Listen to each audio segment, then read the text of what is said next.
Jackie Cation, Laurie Kilmartin. Jackie Cation, Laurie Kilmartin.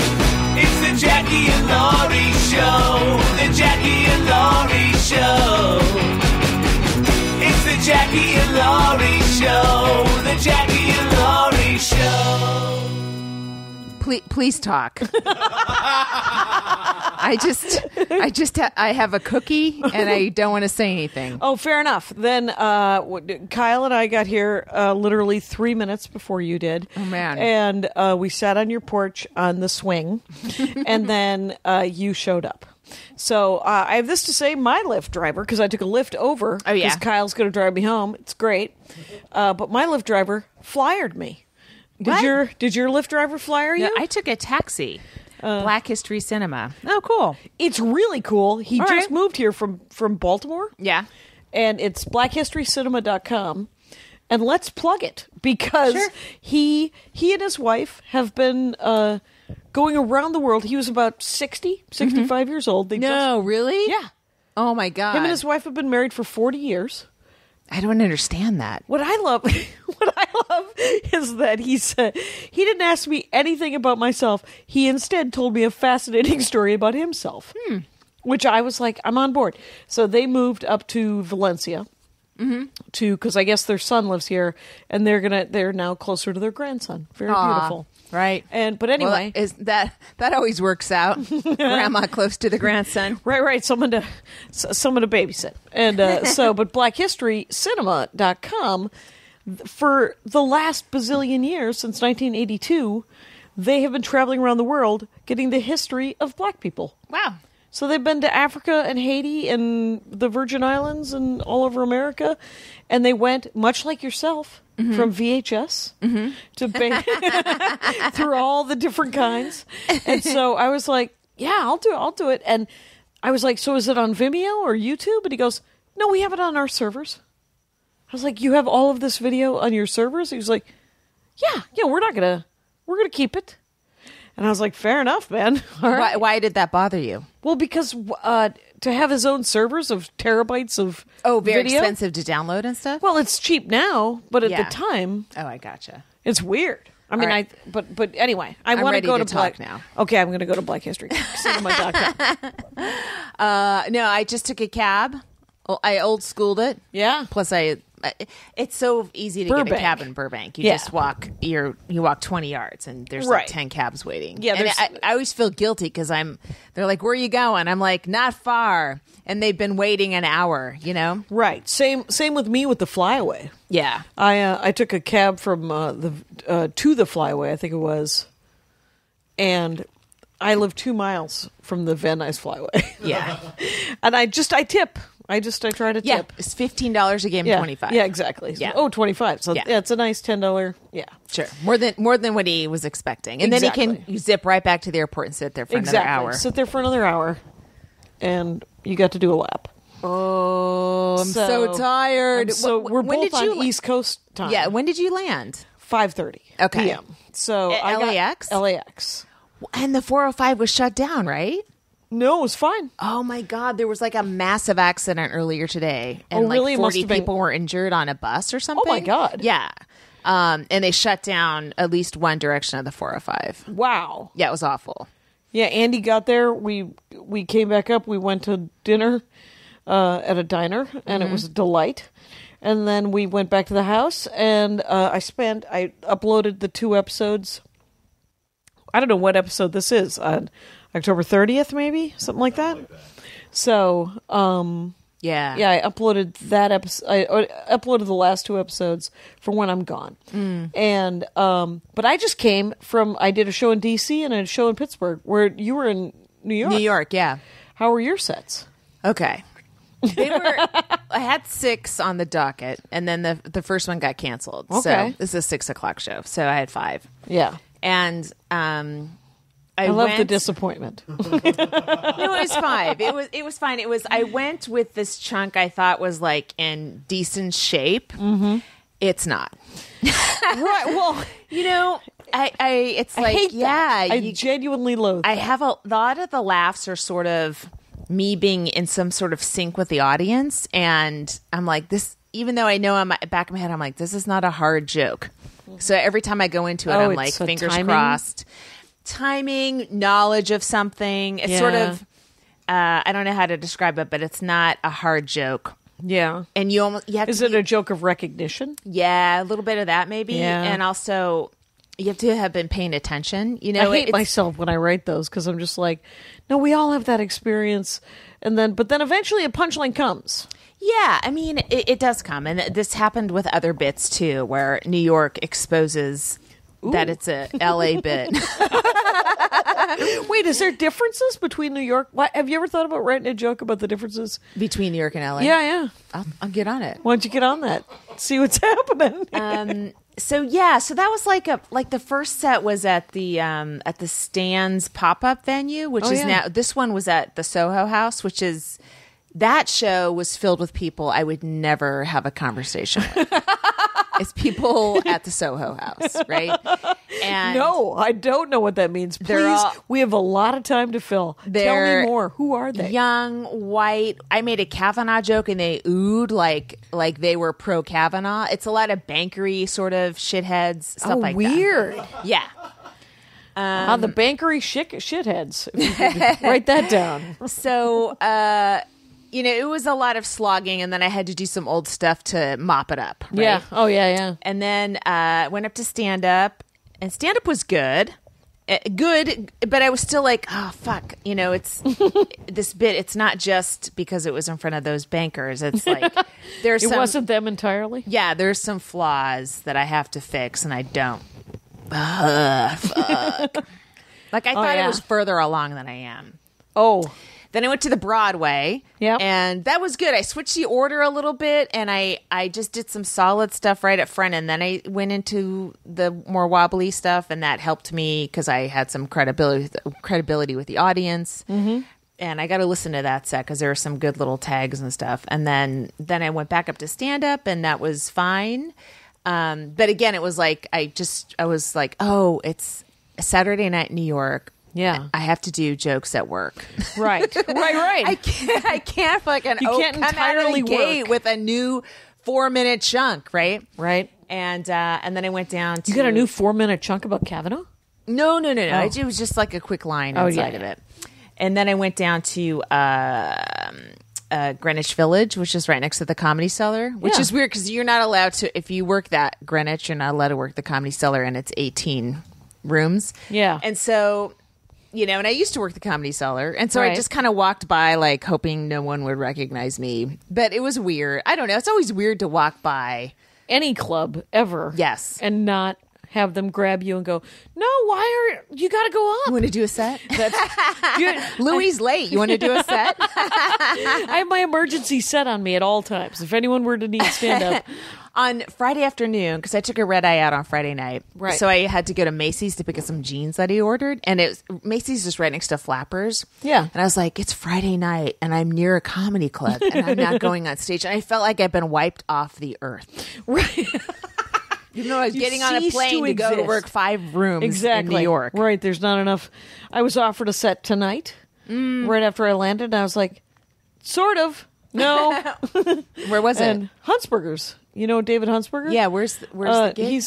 It's East LA somewhere, and it's always a multimedia kind of thing. Okay. Like he always puts like animation together, and it's it's a really cool show. Yeah. It's sort of like Scott Neary's show. Yeah. God. Yes, the guy that does the circus. Yeah, it's a circus. Stuff? Yeah. The only problem, I love that show, but I would rather watch that show than drive and try to be on that show because the comics only get 5 minutes. I know, and it's quick. I mean, everyone gets 5 minutes. I need 8 to 12. I need 8 to 12. People are like, they're hanging off of chandeliers and they're swinging above you, and then it's like, minutes. And then you're next. Yeah, it's not. Yeah, I want everyone to get 7 to 10. Yeah. How about that? Because then I would get 7 to 10. I wish we had commercial breaks so I could just shove this cookie down my mouth. I'm just going to be looking at it for this whole podcast. You can... Because I'll tell you about my sets. Okay, but I like to interrupt you. Oh, there's that. I like to pounce like a cat, and if I have food in my mouth, I have to sit on some gold riffs, Jackie. There's golden riffs to be riffed upon. I have a whole page of stuff for the next episode. We have to do 2 tonight. Yeah, we're doing 2 again. We're both so tired. What did you do? What did you post on Patreon that I wasn't logged in, that I couldn't see? Just a picture. It was a picture that Andy Richter took because I was trying to get a picture of 2 of the writers, the monologue, Kuttner and Kylie, and then the rest. Oh, the last monologue before, like backstage, before Conan does it, where we're just all sort of looking at the cue cards and he's reading them out loud. It's like one last final. Do we need this word? Yeah. And so I was taking them, and then Richter said, "I'll take it, so you can be in it." So he took one of all of us, and so that's when I posted up there. Oh, good, nice. Yeah. So we have a Patreon. Yeah. I also got $1 a month. You could look at an amazing photo. Right, and if I can get my act together before I go away, I will put the second episode up that we never released. Okay, cool. I want to listen to it to see if I ruin. Do we have a comic of the week then? A career at the time. I know. No, I think we started that. I think we started it later. I think we started it when we started it. Okay, yeah. And then I got stickers printed from something you said last time. Really? That was your quote. Oh my God! It's just literally, it's about the stage. Literally, it's about the stage time. I love it. That's awesome. They're very fun. Yeah. And you seem to do shows where people take your stickers, because I have a backlog of stickers. Oh, you have all the stickers left, which is good, because I'm not going to order any more stickers. I have all versions of every sticker. Good. Yes. Well, then people should email you and then send you specifically $10, and then you'll put them in an envelope. And if you guys put it in a self-addressed stamped envelope, so all I have to do is put it in an envelope. I don't need the money. Just don't make me do any other work. Except for set up a P.O. box? Oh, that's right. Yeah. That'll be next. No, I don't want a P.O. box. I just give people my address.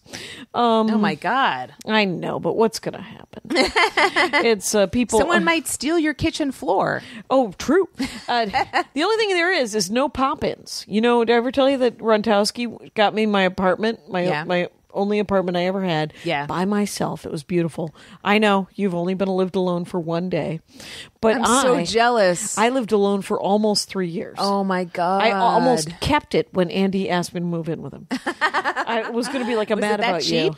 It was $4.50 a month with off-street parking. Of course. It was over on Fulton near Victory. Wow. It was great. And Brontowski lived across the street. Yeah. And when she recommended me for it, she said, "There's only one rule. There's no pop-ins." And I was like, "What do you mean?" She's like, "You got to call if you're going to come over." So it wasn't going to be like a Seinfeld life, right? She was like, "I can't. Sometimes I'm doing yoga. You don't know what's out. I don't, or I'm doing nothing, but I don't want to know what you. you're doing. Yeah, and I won't come over." Right. And so I would call and say, "You want to have coffee?" And she's like, "Yeah. Yeah, let's do it." And so ever since then, it's the greatest rule in the world. Yes. No pop-ins. Yes. Because I'm an American. I want to be alone. Mm-hmm. And so I did, speaking of a mess of a set, I had a Terrigen Mist experience in Washington, D.C. Mm-hmm. Open for Maria. Mm-hmm. Forgot where I was completely. Had to look at my set list, which is always emergency in my pocket. Wait, you do keep one in your... Yeah, that's great. I always have a set list on me, just in case someone needs me to do stand-up, or... You're ready to go. You're like a pop-up comic. I will busk. I've never busked comedy. Have you ever busked comedy? Where you did it on the street? Comedy? I think I did once in San Francisco, just because you have to once in San Francisco. That's what... I think I did it during the day once, just like a wharf thing with maybe Tony Kameen and somebody else. Really? Yeah. Just once, maybe in 88 or 89. I mean, very early on. Right. When definitely you were ready. You were ready to try to get passersby. I'm trying to get a pen to make a note, and these are all pens I've had for 40 years, and I'll just put them back so that I try this again. Yeah. Okay. Anyway, keep going. So, so I got up and I was working on, because quite honestly, some of the jokes are great that I'm working on, and there's a lot of potential there, and it's going to be fine. But I'm sick of them. Right. Yeah. I'm like, they're not tightening up fast enough for me to be able to work on the other ones that need tightening up. So I have a lot of jokes at a very early level. And so the people of Washington, D.C. got to see me jump up and down. At one point, I was so frustrated that I could not, find the next word and find the next beat and find the end of the joke. And then I got off and I taped them all. Thank God. Yeah. But I tried to listen to... I listened to 2 sets. I listened to Ottawa and Toronto before the next show. Yeah. And that helped. That helped. Yeah. It always helps. You listen in the cab, right? I listened on the train. Okay. So I take the red eye, right? And first time I got a medical marijuana license like a year and a half ago, but I've never used it. Right? Right. Have you been writing prescriptions? What do you mean a license? Oh, you got to get medical marijuana. Oh, fair enough. This that's is right, before because it you was wanted legalized. Right, because you wanted it for knees or something like that. And so I found these brownies I bought over a year ago, and I was like, brownies? Yeah. I go, okay, I'm going to try an edible. So I took, they said it's triple strength and there's 3 of them in there. So I took like 1/6 of the pile. So it's like half of a dose, I guess. Okay. And I, like my mouth. And then got on the plane? Yeah, I was really thirsty. Like all the high stuff I've heard from comics since 1989, right? Yeah. Talking about being high. And I fell asleep. I kept waking up because I was deeply uncomfortable sitting upright on a JetBlue plane, but I would fall back asleep again. So when we landed, I felt slightly rested. I didn't feel awful, which is the first time I haven't felt awful. Yeah. And then went to the apartment, and then I slept till like 2 p.m. Oh, that's great. Oh, it was great. And then the 6 p.m. show was canceled, so I didn't have to get. And they canceled it before you got ready? Oh, yes. Oh, that's awesome. Yeah. So I was like, I've got another hour and a half. And I just, I was in my bed alone, and I finished watching Succession, which is on HBO. It's so funny. It's really good. TV program. Yes, it's the first series, and there's like 12 episodes. Sitcom or? No, it's an hour-long drama. It's very funny, though, about kind of like a Fox News sort of family where all the brothers and sisters are squabbling, and every person is awful and likable. Oh, interesting. Yeah, it's really, really good. And the actors are fucking great. Half of them they're not American, so they're great. Like you listen to them talk about it afterwards, and they're like, yes. I was like, okay, you're British. I get it. Okay, yeah. You got accents. Yeah. And you were just doing American accents. Interesting. Yes. So, but that was heaven. Just that moment of waking up and just having a couple hours with no one to need me, nothing to do. Right. And a canceled show and just five left. Right. So then I listened to, I think my set from the Virgil I listened on the way down. Oh, good. Thank God, because when I was on stage in front of these Soho assholes, I was like, oh, fuck. Right. I hate that when I'm startled by how bad a crowd can be sometimes when I'm like not prepped. Like if I had not listened to that set, I would have been much more shocked and discombobulated. Right. But I was like, oh, yeah, I know it's next. But fuck you, assholes.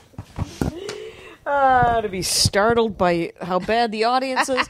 To be startled by anything when you're on stage is a terrible thing. To be startled by not remembering the next line. Yeah. To be startled by how bad they are or how...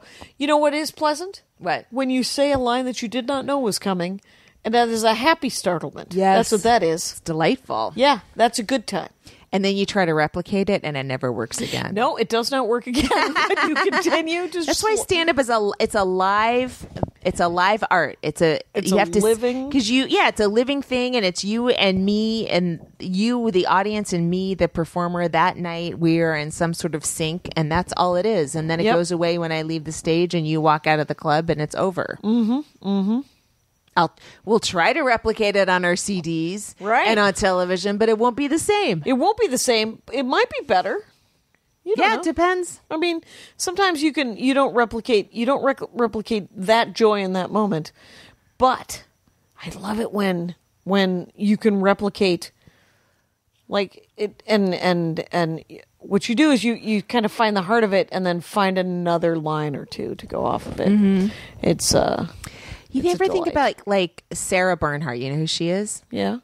Not Sandra. Okay. Sarah Bernhardt was the most famous actress in the world at the turn of the century. That's right, but like 18 to 1900. Yeah, right? yeah. There's no, I don't think there's a single recording of her. Maybe there's one recording. Right, I think there's something scratchy. Yeah, but there's nothing that gives you the sense of what it was like to be in the audience when she was performing. Yeah. And so all we know is that she was really good. You know? John Wilkes Booth, I hear, was pretty good too. He was not John, his brother. His brother? His brother was, both of them were Shakespearean actors. So John Wilkes was like the Emilio Estevez of the family or something? Very possible. He could have been Eric Douglas, for all I know. It's an Eric Douglas reference, you guys. But I mean, that energy, that performance, it went away, and there's not only can you not, like, at least you could kind of figure out what we sound like by listening to us, but she's just gone. Sucked, man. I wonder if she's mad about that, or she's like, you know what? I'm always a mystery to you motherfuckers. You'll have to wonder how great I was. Look at this still photo of me and dream of what it was and know like. that I was better than you, and exactly. you'll never know how much better I was because there's no proof. Someone painted my eyes extra blue. Look how beautiful I was, because everybody was all black and white, and then they hand painted. Oh the yeah, photos. and the rosy cheeks and all that. Yeah, they all painted the. You're like. Yeah, maybe we should get headshots like that. That would be cool. I'm looking into. I need new headshots of a sort. Do too. Didn't you have an audition where you were like, "Should I bring a headshot?" Oh my god, my audition. Yeah, that was last Thursday? week. Yeah. Oh my god. 10 pages. I don't know how these motherfuckers do this. These actors, yeah. Brutal. So I walk, and the character is like on a ledge, on a freeway sign on a ledge, shouting at her husband. So she's off. She's crazy. And so I wore this exact robe and the slippers and even worse pajamas than what I'm wearing. Oh, there you go. And I just I brought that and I just put it on. Yeah. Because I thought anything to help me. I'm not like these guys that I audition all the time like these guys. And the hallway is just filled with people. There's women doing my role. There's a bunch of dudes doing the husband role. It's just filled with people rocking, going over their lines. And I there's like this, the air of like, I hope I get it. And I didn't want to be near that feeling. It's a different energy. Oh my God, it's awful. But the thing is if you're an act, I mean, though that's not true. I know a lot of actors who hate auditioning. Yeah. But there are some actors who actually love auditioning, and I bet you they get off on that energy. You know, the energy that you get when you go into a club before a show, and you're hanging out with comics. Yeah. You're like, no, I'm used to this energy. And they probably get used to that energy. Sure, I guess if you get good at flipping on your character, that you just learned, the lines. Like I was just writing the lines over and over and over again so I could remember them. Yeah. Because I had a long paragraph. You didn't end up off book, did you? Even though I had 11 pages, the middle 8 were like X'd out. Okay. But I had a nice fat paragraph. Yeah. And it had a lot of emotional twists and turns. And I was just trying to memorize it and see if I could partially get some twists and turns. Yeah. So. Was it, do you feel like it, I mean, you did it. I did it. I don't know if it was good or not. Right. I did it. Right. They'll know. I mean, the few times I've been on the other side casting, you really know as soon as a person walks in if you're right. They kind of look at they're looking for a type as well. Type, yeah. And then if you can nail the words, they're psyched about that. Yes. Wow, do I not know anything about casting or acting? I just said nail the words, you guys. Well, and I wonder, like, do they know that you'll be better when you're on the set and you have everything memorized and it's not, the day before that you get all these lines and you have a whole life? Or do they just, I don't know, maybe they don't care. They're like, look, they don't know. The scene would have been with, I think, Angela Bassett, so... maybe they don't want to fuck around with someone. I have no idea. But, right. I remember I went into audition for a recurring role of one of Maria's friends on Lady Dynamite. Yeah. And then there were a couple of bit parts that I was also reading for. And I swear to God, everything's a learned skill, and I just say shit. And so we're at the audition, and I was like, yeah, this role you should get an actress for.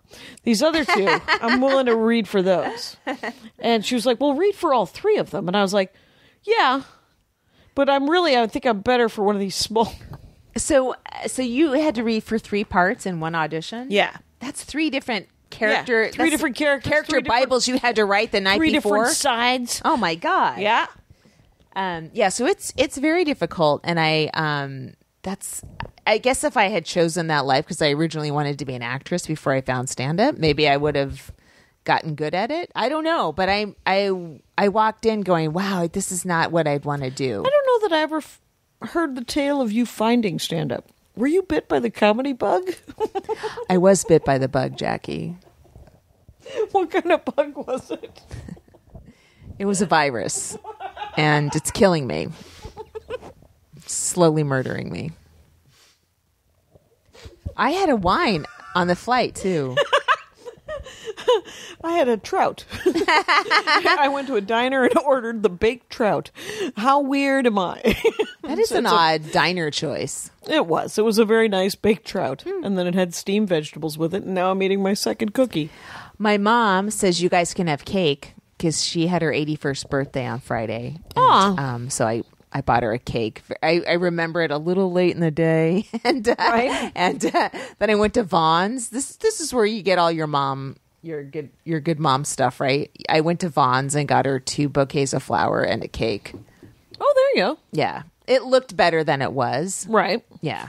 Oh, the cake looked better than it tasted? No. I mean, the effort looked better than it was because I just went to Vaughn's. And I just got flowers and a cake, but grocery store flowers always. They look okay. Did you take them out of that plastic that has the stamped thing on? No, they put them in a glass. And they did a nice job. They have a little flower section area. Yeah. It's not like you bought a rose at the checkout. No. Which people have done. I will on her 82nd birthday do that, and then I'll stab her with it. Thorns. Are we at 30? Oh my so God. close. No. So close. I can't do this. Anyway, you can do it. I can't. So I can't do this. So I did a nice job. I wrote Wait, so tell me about your shows, Pittsburgh. So Washington D.C. We get to Washington D.C. The flight was delayed. We get to the hotel. Wait, was it a nonstop to D.C.? I think so. And what hotel were you staying in? Days ago. A Hampton Inn. Oh. The glorious Hampton Inn. No, it was great. Oh, was it? Okay. Yeah, it was. And I've learned how to digitally check in. You know, you can log with your app. Oh, really? So you don't have to talk to the... Ever. But you can just walk up to your phone. What about your tipping, how you tip the people at the front desk?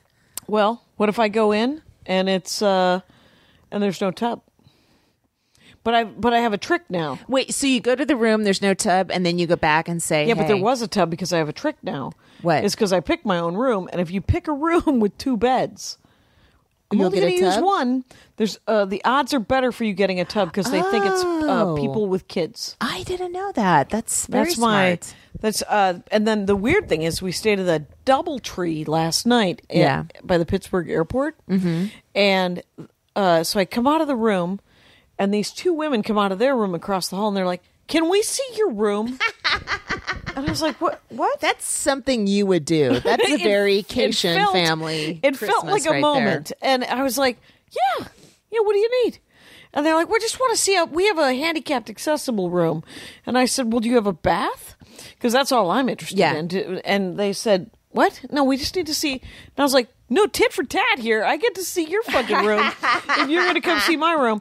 And they did not have a bath. They had one of those you could wheel in a chair into a shower. Right. And it was just like an extra 3 feet. But this DoubleTree at the Pittsburgh airport had a women's clothing and accessories fair happening at it. And so they had racks and racks of, I don't know anything about clothes, but they didn't look great. It was not. Yeah, why aren't they in a store? Why are they at the it's Pittsburgh a professional airport? And I had breakfast this morning. You might have saw my tweet, but I had breakfast next to possibly the two boringest salespeople I've ever. They were literally trying to kill each other with these stories. Yeah. They were so fucking boring. I had to go under. I had to get my headphones and go under. And I was like, because the woman was boring him almost to tears. Yeah. And then he would pop up, and then I took the headphones out just to see if it had gotten any better. And then he literally was in the middle of a 2.5-minute story about nothing.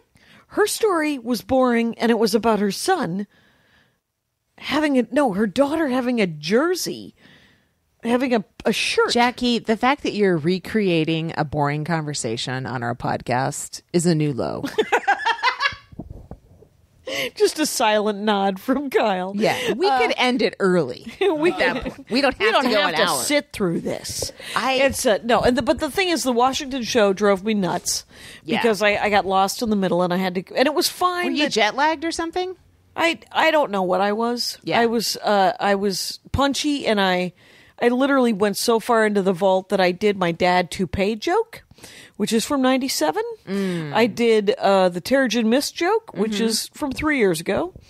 The Terrigen Mist joke got me actually back into my act because I was like, that's what's happening. I'm having some sort of incident. Well, did you fly to DC and then do the show that night? Or did you guys fly the night before? Night before. Okay. There would have been no reason for jet lag. Yeah.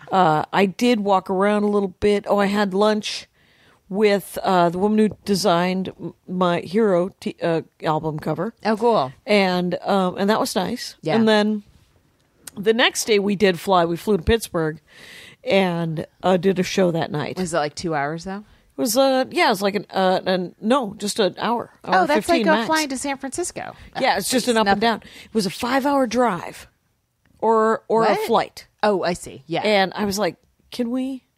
And Maria was like, "Yeah, let's." And so the lady next to first of all, my TV wasn't working on JetBlue. It's an outrage. So it is an outrage. You're right. You know what? You say it sarcastically. It's a fucking outrage. It is, except for I never watched the TV. I can't wait. 5 hours of HGTV. Right, that's what you love. I was so excited. That's all I want. That's half of the reason I go to New York every weekend. Is it the garden? Not what every is weekend. it? It's Chip. Who's Chip? Joanna. It's house flipping. Okay, whatever. So it's they just remake a house, but they also promise a new life, and it makes me so optimistic for any sort of renovation I want to do. Okay. So, I sit down, 23D. All right. I'm on an aisle like I like, and I'm in the back of the plane because when you land at Burbank, you can get off at the end. That's the right. back of the plane, and you're off. You're in the cab while the people in row 12 are still trying to get out of the plane because you did carry on. Yeah. All right. So I sit down. My TV's totally not working. Supportive. Yes. It's like everyone's orange. Okay. Oh. And so I pointed out to the flight attendant. She goes, "Well, if there's more than 11 TVs down, then we'll reset all the TVs." So they go away. They start doing their service and their checking, and like an hour goes by, and I said, "Hey, can we shut the TVs off and turn them back on again? Because obviously, let's do that." And she's like, "Oh, yours is the only one that's not working, and if we do that, we're gonna, turn the TV off during everyone's movie." And but there's another 3 hours of the damn flight. 4. Because of winds, we have to fly over Canada to get here. Right, it took an extra hour. So anyway, she wouldn't do it. No, I don't want to be the only one to. I don't want to shut everyone's football game off. It's so weird that you were raised here and not in Minnesota. Do you feel that guilt? That's such a weird thing to have come out of. I'm mad. Yeah, because you didn't get to see your. Well, did you watch it orange? No, it was unwatchable, and then there was the TV would turn on and off. But this happens all the time on JetBlue. The fucking planes they use on the Burbank JFK route are the oldest planes. They don't have USB ports, so once things die, you don't have anything to watch. Oh. And then the woman, we didn't have anyone in the middle seat, and so the flight attendant goes, "Oh, you want to move over to the middle seat?" And I'm like, "No, sit next to the coughing woman who doesn't cover her mouth." No, I don't. Yeah, that does burps openly and doesn't say "excuse me." All right. No, you Who's don't. clipping her nails? Wait a minute. Was she nude? Was she beating herself with flails? No, I thought she was normal, and then all of a sudden you're clip, clip, clip. I'm like, oh my, she's fucking clipping her nails right now. Yeah, that's a lot. And then just full huge burps, not like little ones in your throat. Right. full like male burps with no acknowledgement that you wouldn't do that without saying excuse me. Or, Right. I'm sorry. You're like, I don't know how that happened. I'm sorry. Right. Excuse me. Yeah, I mean, even I had two things. On the way out to DC, I sat next to a guy in a MAGA hat. Oh. I was like, and I didn't see it till we got off, which I was good because we don't know. Do you hear my new word? Frontational. I love it. That's my new word. I love it. It's and I love Carmen You Morales. used it in text Right, on our text chat, and I was like, and Carmen wow. Morales was like, I would wear that T-shirt, and all I could think was, that's where I keep my vagina T-shirt, and I don't want her to wear a confrontational T-shirt. I don't even want that as a sticker, but it is funny to say. Yes, it is. And but yeah, so I was glad. So I sat next. That was horrible on the way out, Right. But on the way back from Pittsburgh, by the way, Pittsburgh Airport, one of the finest airports in the world. It has a Rite Aid.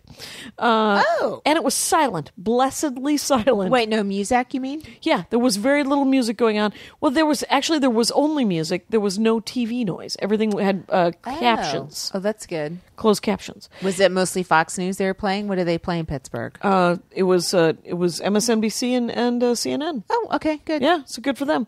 Now, but on the ride back, I did not get bumped up. And of course, it's an outrage. Yeah. But I'm sitting next to this guy in Delta Comfort. Which Which that's is not just fine. bad. That's just fine. It's Okay. just fine. They bring a weird basket by that has like nuts and bananas and stuff. And I was like, and I said, do you have any chocolate? I would like some chocolate. And the woman goes, there is actually no chocolate. And I said, okay. So they also had a menu that you could order from, like an $8 sandwich or whatever, Okay, right? right. So I didn't get anything, but the two guys next to me got stuff. And the guy in the aisle, whatever his sandwich was, it came with a chocolate. And he fucking gave it to me. Oh, that's nice. He leaned over his buddy and goes, did you want a piece of chocolate? This came with my sandwich. And I was like, you don't want this. He said no. And for some reason, I am on fire with the need for sugar right now. So I had a very nice Ghirardelli square with caramel inside. That sounds delicious. It was delicious. A lot of silence there. I had free cookies. Yeah? I had a bunch of cheese plates. Yeah? Yeah. You did what you could. I was guilting the flight attendants. I would go back. I You had a glass of wine. had a glass of I can't wine. believe you're awake. Then I went to, I feel awful right now. And Yeah. I can't believe we have to talk for another hour and a half. Well, I think we're at a half hour. What's the comic of the week? Eileen Yang. Eileen Yang, you guys, running a show. Yeah, we just We did her we just Northridge talked about show. her It was Northridge yeah, show. she's funny. The show was great, and yeah, she's really funny. yeah, she's really- Eilene. My sister spells it EIL. So Eileen drops that unnecessary Eileen with an I. E. That's it, instead Yes. of the EI. Eileen Yang. Do you know her? ILENE. So we know things about Eileen Yang, but we don't know what her Twitter handle is, but it's going to be in the notes. That's what I say. Right. Yeah. Now, the next thing that happened... Are we back on? Yeah, we're back We just on. spent 20 minutes searching for Eileen Yang's Twitter. And we're both tireder than fuck. Yeah. It's completely insane. Okay. But I have this to say is that Right. the Pittsburgh show, which was actually in Munn Hall, Pennsylvania, at a Carnegie Music Hall. And they say Carnegie instead of Carnegie Oh. because he's from there. Yeah, and so, And they, so they- talk weird in Pittsburgh. And they know how his name is pronounced. Yingling. It'd Yeah, be I get like... it. It'd be like in South Milwaukee, they say Cation, but the rest of the world would call me Cashian. Right. Or whatever. Because I like to compare myself to Carnegie. Anyway, so it was a beautiful theater. How many people? Probably 700. Wow. Yeah, I think- Just one show? Yep, just one show. And it was super awesome. fun. They were That's great. amazing. She can really fucking pull them in, man. You sound exactly like my sister-in-law who came to the show. She was like, all these people came to see you guys? But that's Anyway. so cool. It is really cool. It's really cool. It is very cool. And but it was they were great. And because I had listened to my set went much better. Yeah. And I had written, I had done like this set list. And, and I felt, but I still did go to the vault on some of it because and these are the last 2 sets I'll do before I come back. Oh, right. Well, I'm doing one in Hanoi. I figured out where that place was, by the way. Oh, yeah? Yeah, it's called the Standing Bar. It'll be long over when this airs. But we're staying in a hotel, and it's a 10-minute walk. Oh, sweet. And get this. In Southeast Asia, a company bought out Uber. So there's no Uber in Southeast Asia. Who knew there would be? But there's something called Grab. Okay. The app is Grab. It's a Grab app, and Grab will come and grab you and take you to where you want to go. How weird is I don't know if they pick you up in the back of a motorcycle. I picture Southeast Asia as having a lot of motorbikes. Is there like Uber or Lyft in Japan? I don't know. Because when I went to Japan in 2012, that was my dream. One of my dreams is to visit Japan. So I go by myself, and it was so difficult to communicate with the taxi driver where I wanted to go because I didn't know. I barely knew what it was. I was doing an Airbnb, and it was some guy in this apartment complex. And it was before Google Translate. Oh yeah, and I flew in on Christmas Day because it was cheap, and my kid was with his dad. And Christmas Day is the emperor's birthday. Like, they don't do Christmas over there. No. But it's the emperor's birthday. So it's crazy for other reasons. Yeah. So it was just a nightmare trying to get into this Airbnb. But I wonder if they have Lyft or whatever, then you just plug the address in. You have to have that conversation. Right. But now you also have Google Translate. Right. So if I say something, and I don't know if I know I downloaded Khmer, which is the language in Cambodia. Okay. But I don't know if I've downloaded Vietnamese. If you say it, it will then repeat it in that language. Like if I say it in English. Hopefully. Yeah, no, that's supposedly because the woman who designed I'm Not the Hero of This Story, Paige Branson, she has a podcast about Agents of S.H.I.E.L.D. Anyway, she's very funny, very interesting woman. She went to Japan recently and used Google Translate, but she didn't mention if there was Lyft. So it was weird. So who knows? Because I'd like to, if I could get my kid for Christmas. Yeah. Like this is the year. Is it still the Emperor? It's Emperor's birthday, though? Yeah, it's always on December 25th. It's going to be every year, December 25th. No, with we this go the fucking day Emperor? before. But what I'm saying is, this is this year. This is the year of the 12 year, right? Yeah. You want to make it nice. Yeah, I'm like, let's go.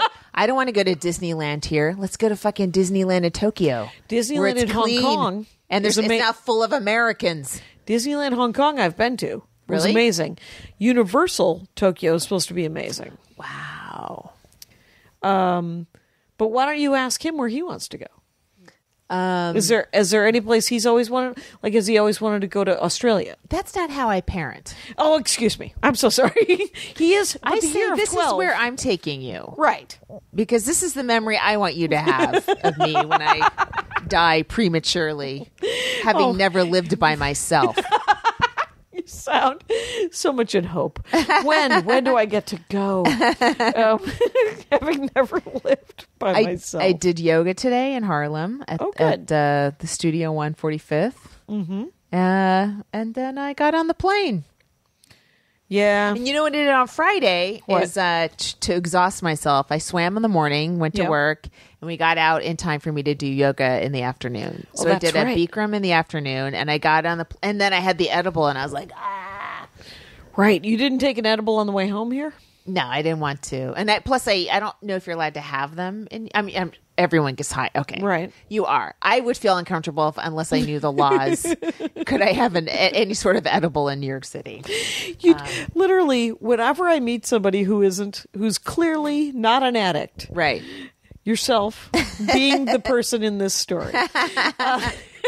I always remember an episode of The Simpsons where they moved to a very rich neighborhood. Yeah. And Marge doesn't have anything to do. And so in the afternoon, she has a glass of wine. Yeah. And then they cut into it really close. Dun, dun, dun.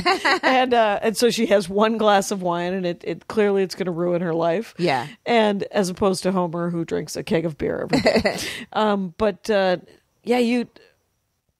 It's interesting to me that it was such a good experience going out there, being knocked out for the ride, that you were like, I don't want to do that again. No, because I was going to watch HGTV. Right. I had plans. Didn't you have pot brownies in your backpack?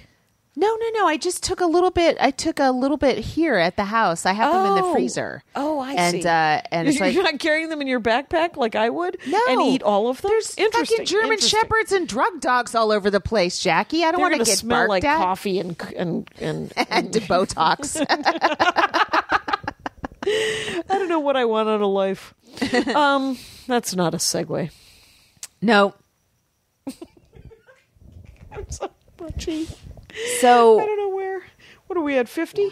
Oh shit. My God. Okay, so let's see. I'm going to look at my notebook. Wait, didn't you say Maria told you some stuff that you thought would lead to great stories? I know, but I was going to save it for the next hour. Should we just get into it? Oh. Let's do a cliffhanger. We could do a cliffhanger. Yes. We're at 50 minutes.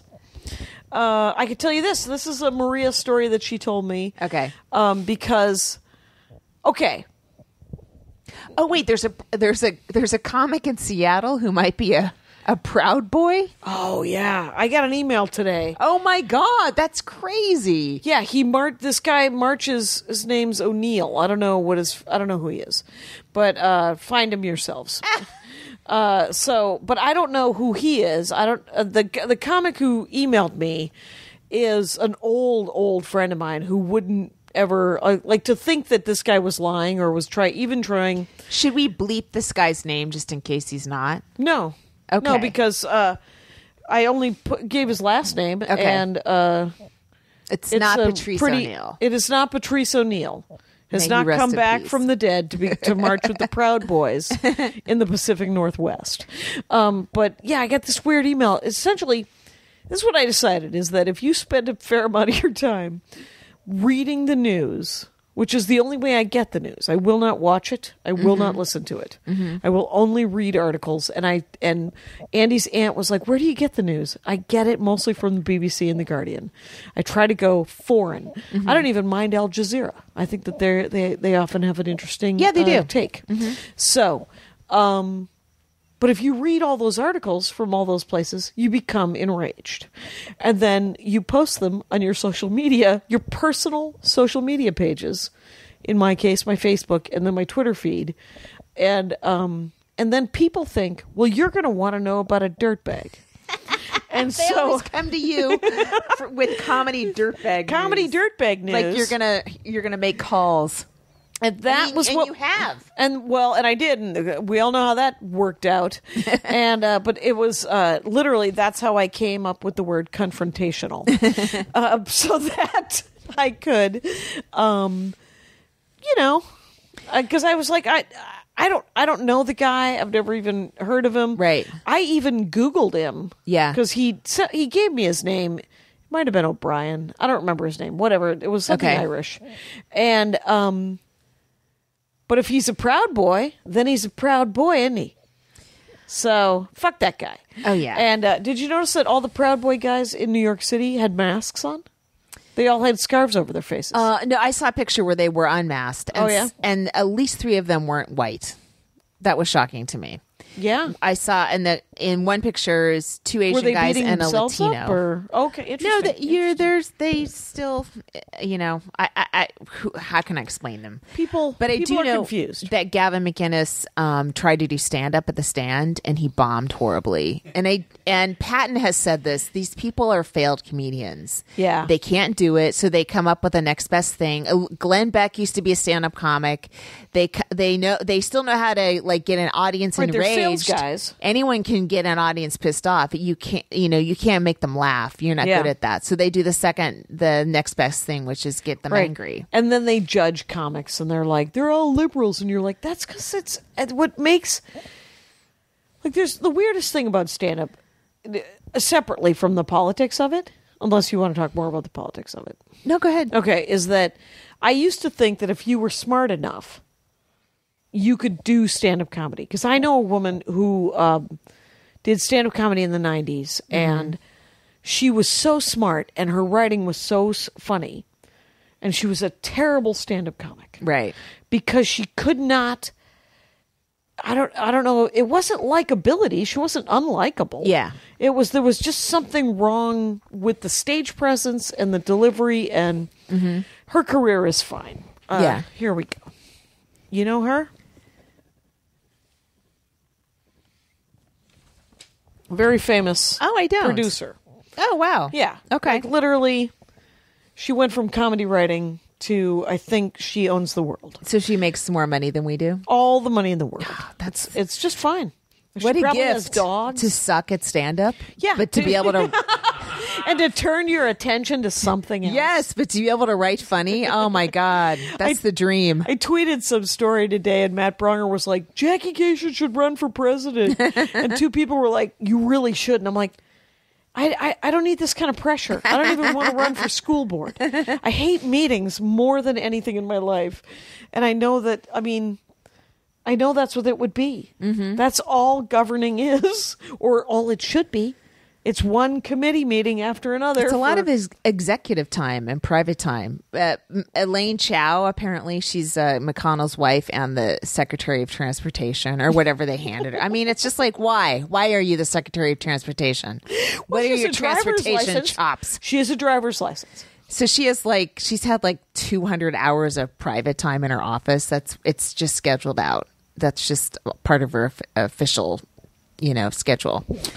But I saw Vanessa Hollingshead. Do you know Vanessa? Oh, yeah. I haven't seen her in a long time. I saw her at the Greenwich, and it was good to see her. Oh, good. It was she's still working. She's working a lot of cruises. She's working some stuff. But she's working solid. Yeah, it was good to see her. But we were, it's like, she's another one where, she had a Letterman set in her, and she didn't do it, She didn't get it.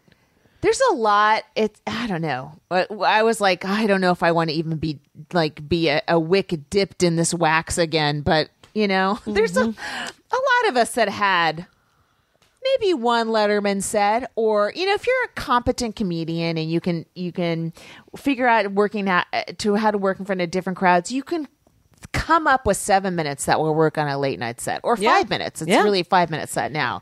I mean, if you're good, you have 5 minutes. Are you going to be Jake Johansson and do 36 of them? No, probably not. No, but all you need is 5, and you need someone who's curating, who's booking the stand-up to take the time and go, let's find your 5 minutes. Yeah. Show me 15, and let's find the 5 in that. Do you know that that's what the job is supposed to be? That's entirely what the job is supposed to be. When I did Conan the first time, which was, I think, 2015, I ran the set the night before at Meltdown. Yeah. And I asked Emily if I could get a set at Meltdown to run the set. And she was like, I said, it's my first late night set ever. So I'm kind of nervous. I wouldn't mind running it one more time. And she was like, you've never done a late night show? And I said, no, Conan's the only. This is it. Emily Gordon. Yeah, Emily Gordon. And so I go up and I gotta say, she said she said that is like the cleanest late night set I've ever. Like that set was made for late night, and it was genuinely. I think it was like 4.5, 5.5 minutes. Yeah, like tight. Right. That first set that JP, that we worked on was great. And I mean, I've done it now 3 times. Yeah. And he's the only one who believes in me, He's the only one. I mean, I don't know that that's true. I mean, the Colbert lady is nice. And other people have approached me, and I haven't, but I think I think a girl likes to be asked. That's definitely. It's just hard to, I submitted 3 different versions of sort of 10-minute sets, and I broke it down into time code like you do. Yeah. I transcribed the last one I sent so that it would be easy to kind of look through. Yeah. And I've tried not just Colbert, but also Seth and Fallon and right. Like I've tried all the things. Corden? I haven't tried Corden. I don't know I don't know who books Corden either. Oh, interesting. Somebody would know though. Someone would. Someone will tell us. Yeah.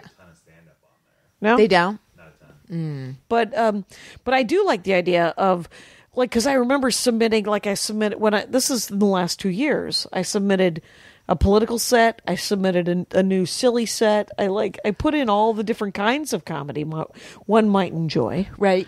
and have not gotten a lot of feedback. So, but I haven't submitted again to Conan because I just did it, and and I'm trying to think what it would be. I know you're doing that too. Well, I want this one thing I'm working on to be good enough to do on the tour that we do in December.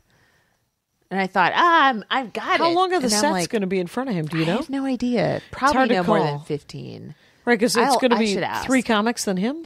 Yeah, it'll. Flula Borg is hosting. I think he's hosting all of them. Okay. He's like a DJ, and he's got a bajillion YouTube followers. He's a very nice guy. And I think Ron Funches is with me, and Moses Storm, maybe somebody else too, I think. Nice. Yeah. But I think Conan's doing a ton of stand-up, and he's like really... He's got he just did Hot Tub, I saw. a lot of chunks. Yeah, he's got it. Yeah. He's actually got a nice set he's come together with. That's awesome. Yeah. That's kind of cool. He's got to work. I mean, if he's going to say he's going to do it, and I love that he's working on it. I know, yeah. That's neat. I hope he does it every year. Yeah. You know? Why not? It might be like I don't know, it'd be cool if it's like a holiday how many season dates sort does of he thing. have?